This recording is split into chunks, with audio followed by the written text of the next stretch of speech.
So per request, I'm just going to make a short video on what I carry in my pack for trail running and hiking, day hiking, not like backpacking or overnight. But I think the first most important thing is to just know what kind of running you're doing and where you're at is going to make a big difference as to what you put inside.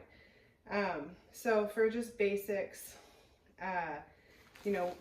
a lot of these packs, this is my preferred running pack. It's more like a vest. It's comfortable like a vest, so it fits snug, kind of like a t-shirt or a tank top.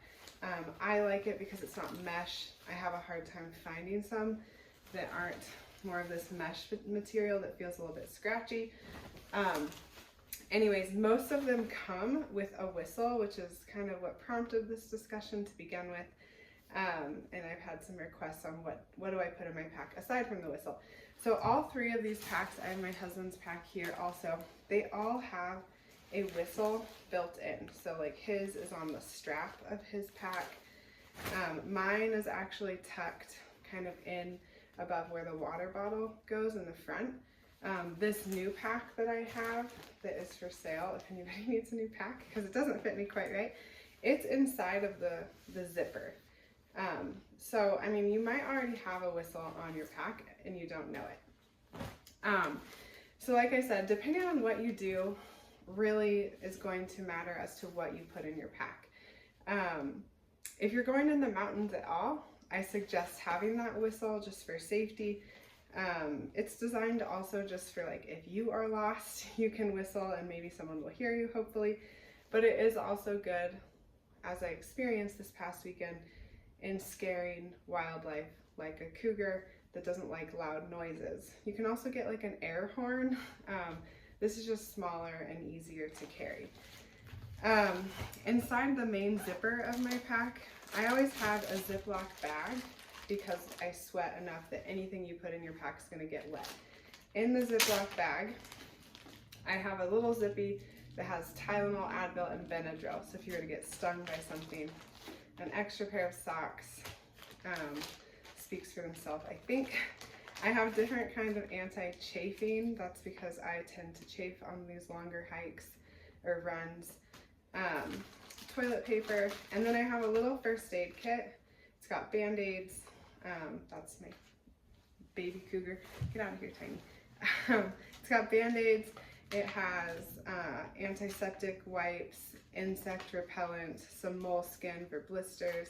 It also has $5. That is actually from when I was cycling. I carry the same thing. Some places don't let you use a bathroom if you don't buy something, or if you need to buy water, that sort of thing. It also has hand sanitizer. And if I'm going to go somewhere up high, like summiting a mountain where it's cold, it might not be cold at the bottom, but when you get to the top, conditions change. So this jacket I put in a Ziploc bag because it will get small enough, and I put it in my pack as well. I do that in the the spring and the fall, and of course winter, but not as much in the summer unless I know I'm going like above 9,000 feet where it might be extra windy and cold. I also have a backup light. I think is important, especially if you get stuck out longer than expected and it gets dark, or if you're running in the dark and your batteries die, having an extra, this one like can clip onto your clothing. And it was like really cheap on Amazon, and it's just light and fits in here well. So aside from that, because I tend to run places when I travel and I don't necessarily know where I'm at, I always upload routes to my watch.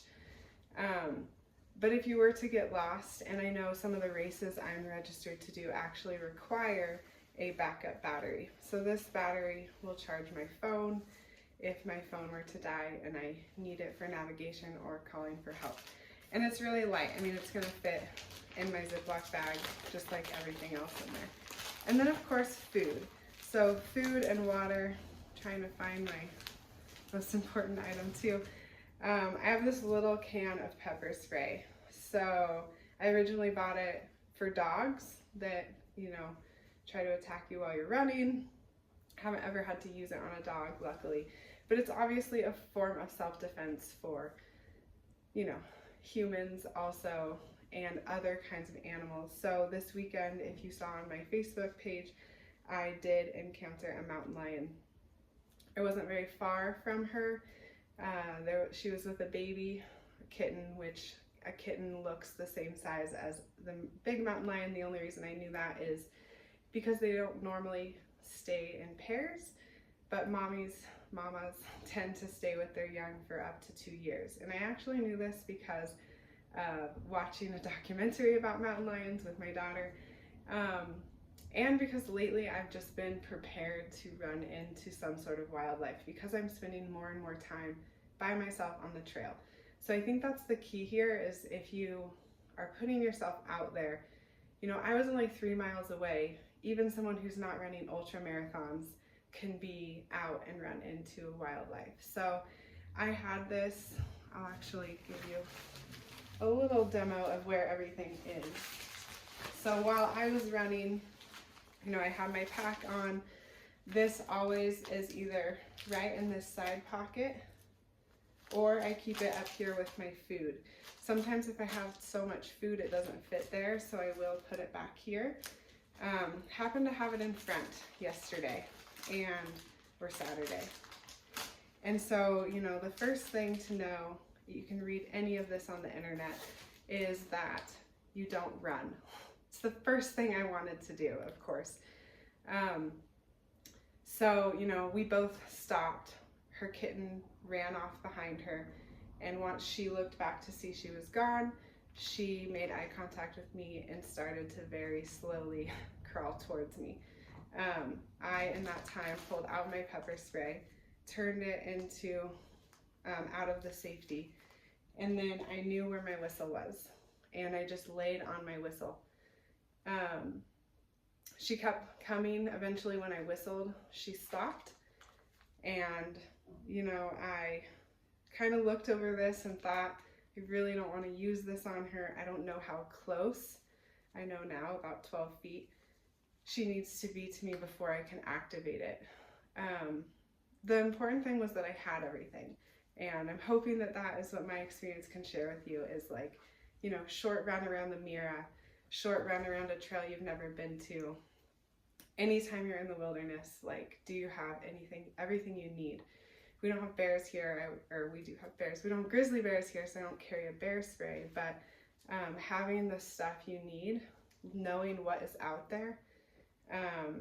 When she stopped, there was a good 30 seconds or so where we just looked at each other, and then I said, okay, I'm gonna try my whistle one more time.